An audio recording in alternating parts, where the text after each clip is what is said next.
Hello, gorgeous friends and fellow seekers. We are diving so deep with this Libra full moon. I love it. I think this can be a really, really helpful one if you're needing a moment of healing and grace and self-compassion, if you're wanting to feel safe and held and seen within your own self and therefore within the world. I so often think, Libran energy never gets the justice it deserves when it comes to pop astrology. Like, I love a good joke. I'm here for it. Like, let's tease and make fun of. That can be so fun. However, Libran energy is so often tied to things like codependency, being shallow, just looking on the surface of things, people pleasing, and just being diplomatic without having substance underneath. And while there is a part of Libran energy that is about the beautiful presentation we put out there, the way we communicate, I think that that's anything but shallow or superficial. This is an important part of a reflection of the way that we tend to and care for ourselves. Libran energy is not just about the way we relate to the external world, because it is the relational sign, right? It is the one that is about me and you, and how we converse and connect. It's about that partnership. It's a Venus-ruled sign. It does love beauty.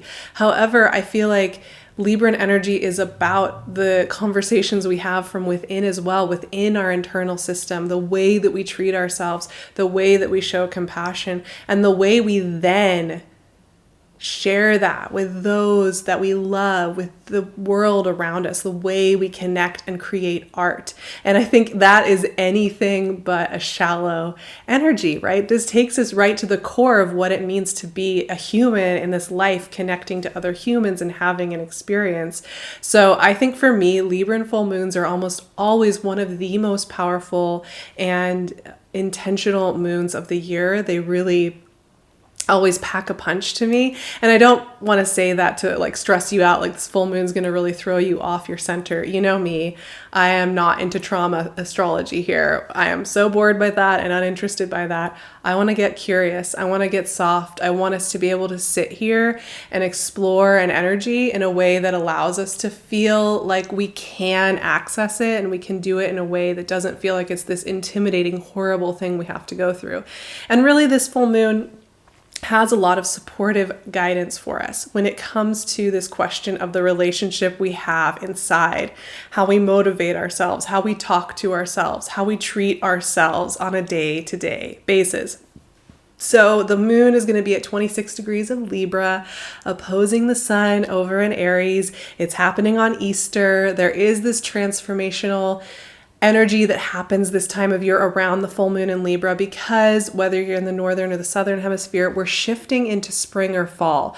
We're changing seasons. We're turning the page. So this full moon often will illuminate how we are shedding a skin, how we are stepping into the next season, what themes are wanting to come with us, and what is wanting to be let go. This full moon is going to be most fully supported by a trine with Saturn in Aquarius. Now, for me, Saturn is one of the most helpful energies we can work with, bar none. Because while he gets such a bad rap, this energy, this is the energy of healthy self-parenting, grounded self-love that allows us to feel held and like we're okay. And when activated in a way that isn't about disdain for ourselves, punishment, or just ignoring our emotional needs, this energy can be some of the most nourishing and helpful. So with this trine, with the full moon here trining Saturn in Aquarius, this is a wonderful time to notice how we are inner parenting, how we are talking to ourselves. What are the dialogues we are having? How are we telling ourselves we need to get something done? And this is really the core of this Libra full moon. We so often have disdain, active disdain that we have toward the part of ourselves that is a little rebellious, that wants to rest a little bit more, that maybe is a little bit worried, that maybe is overwhelmed by the amount of information and stuff that's expected of a human individual in this version of the world right here, right now. We often will have a part of ourselves that will say, ugh, you just need to get over it. We just need to get it done, because we have been trained since we were very, very young to negate all these different parts of ourselves, the part of ourselves that are sensitive, that need love, that need a little extra space, a little extra time to move through the world. We are taught to step over them very, very quickly. So this full moon, first off, right off the bat, this is a great chance to explore where you may have parts of yourself that you get annoyed by, that you feel like get in the way, or that you need to ignore because they are causing you problems. And the thing is that these are parts of ourselves that at certain times we do love them. We care about them, our little sensitive selves, our little worried selves. We do, it's not like we are just always on the attack mode of these aspects of ourselves. However, I think this is really subtle. It's one of those things that sneaks up in times of stress, in times of demanding projects that need to get done, where there's a part of ourselves that will start to lash out on these aspects of ourselves that just need understanding and love, because we've been told to motivate ourselves via inner self-bullying. We've been told to motivate ourselves by just stepping over and gaslighting different aspects of ourselves. So this trine is a really great time to honor all the parts of yourselves and just notice where maybe you are trying to motivate yourself or push through something based on an old dynamic where there's kind of this punishing, harsh inner parent, and looking at how you may want to motivate and get curious with yourself in fresh, new ways to write some new dialogues that have to do with listening into ourselves more deeply rather than pushing against ourselves all the time. So this is a really important trine conversation. And I think it challenges both our notion of what a Libran energy is and what a Saturn type energy is. And that these two things can be about going deep and really honoring our inner journey, like our inner parenting, the way that we talk to ourselves, the way we have dialogue within. And there's something just so beautiful and healing about this. The other big aspect that is going on during this full moon in Libra is that it will be squaring Pluto and Capricorn. Our good old friend Pluto and Capricorn has been around for many, many years at this point. And so often, here again, Pluto is kind of associated often in pop astrology and a lot of posts with kind of this dramatic, traumatic, painful version of transformation that has to do with, well, you just gotta let it go. You gotta let it die before you can have anything. And I have never really related to that way of exploring Pluto's energy. For me, this square, yes, squares are about challenges in astrology, but even just questioning how we approach the concept of something like a square, right? Are we going to approach it like, oh, I'm just going to have to be in this really pinched, uncomfortable, horrible place in order to be okay in life? Or can we approach a square as a chance for us to take a breath, look around, be with ourselves, feel more at home, feel safer with our ability to gauge what we need and how we want to transform? The question for me that comes up with this full moon and this square is, does it need to be a war inside of ourselves? Does it need to be this incinerating, burning, destructive inner weapons kind of process in order for us to go through a transformation? Do we need to push ourselves, burn ourselves, singe ourselves in order to shed a skin? And there are different times in life. Sometimes we go through those types of transformation. I think we've all been there, where there has been a singeing, there has been a really hard lesson learned. However, that's only one way to explore. That's only one of the ways that this stuff happens. There are multitudes of ways that we can explore something like a square, like the energy of Pluto, which is about transformation and empowerment.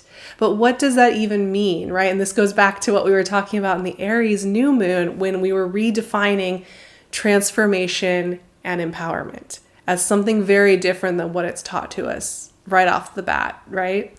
So once again, with this square, we're going to be asking ourselves, can we let ourselves transform and shift in this season and this full moon time of skin shedding in a way that is loving, in a way that holds us deeply, in a way that allows us to experience the beauty of change Not just the fear, the loss of control, the worry, but also the beauty of change, even in the parts of ourselves where it is bittersweet, where it is sensitive, where it is uncertain, where we don't know how we actually feel about the changing tides and the changing energies. This full moon is asking us to soften up on all of these topics and to stop kind of holding ourselves in gridlock, to make sure we do it right and make sure we force ourselves through and make sure that we're just making things happen and to make sure that we're forcing it all to go the way we think it needs to go. I think the trine with Saturn and the square with Pluto is asking us to soften. And I don't think often when Saturn and Pluto are in a conversation that is what is brought up, is it? Normally, if you hear Saturn and Pluto in a conversation, it is going to be about how to push through, and this is going to be a trial of endurance and pain. I really want to question that. Why do we need that to be the way that we think about things like inner parenting and the natural, innate sense of change that is this universe, is this world, the ever-flowing change in our lives? Why does it need to be a battle? And in the end, this full moon is about establishing and really committing to a sense of deep dignity and self-respect for our journey. For, we may not do everything perfectly. We may think we understand a diplomatic or a bureaucratic process and think we filed the papers all right, and then we may have messed up. We may have to deal with that at some point. We may think that, we may not do everything perfectly. We may not have all the answers. But that doesn't mean we don't deserve to be loved and have dignity right here, right now, without all the control, without all the holding tight. And I think for me, Libra is about true self-compassionate and compassionate love. It's about the love that holds us through it all. It's about the connection it's not about when we're just having the perfect performance or when we're just having the pretty performance for other people, right? It's about, for me, Libran energy is about the beauty is in the eye of the beholder. Beauty is in the deep connection. Beauty is in the deep experience of another person and of ourselves and of something that we find deeply moving. And it's far from just about the external performance of something. It's the last thing that it is. In so many ways, I feel like the true meaning of Libran energy is the exact opposite of what pop astrology teaches us. And I think that's why I find Libra full moons to be so potent and beautiful and powerful. And of course, each of you is going to experience it in your own way. We're all unique and we're all flowing in our own ways in this life. There is no set system that is going to tell me how you need to experience this full moon. But these are some of the notes that are coming from me. And for me, this is a moon of grace and peace. This is about putting down the weaponry inside. It's about seeking that grace and peace. I'm waiting for the card to want to come out. Hasn't shown itself yet. It's the moon. Well, there you go. We are talking about a full moon. For me, the full moon, it is the landscape beyond the physical. The moon is the internal emotional depths. And there is a requirement here of deep self-trust. And, for me too, the moon is about the parts of ourselves we don't always share with the world, or with acquaintances or people that aren't super close to us. It's like that hidden passion, that hidden longing, that path we want to explore, that truth we know deep down is true, that something shifted or changed, or that a desire or a want has changed.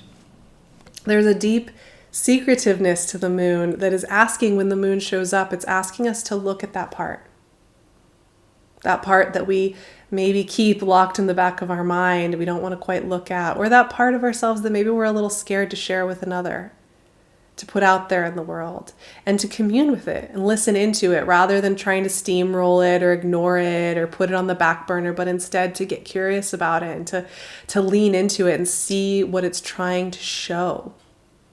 The moon asks us, rather than turning away from ourselves, to really, truly, in a way of deep, like cosmic self-parenting, to look and hold ourselves, to go toward the places that just want a little attention and dignity and peace and grace and acknowledgement.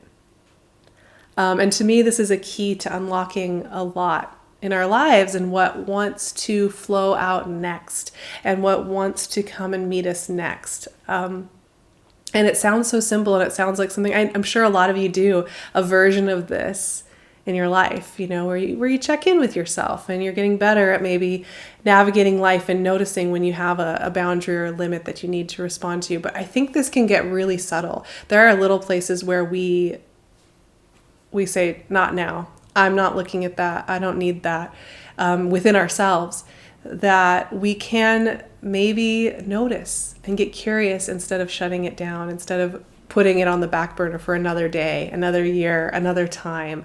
So this is a moon about deep honesty with ourselves, but I think in a way that is meant to be really soft and loving.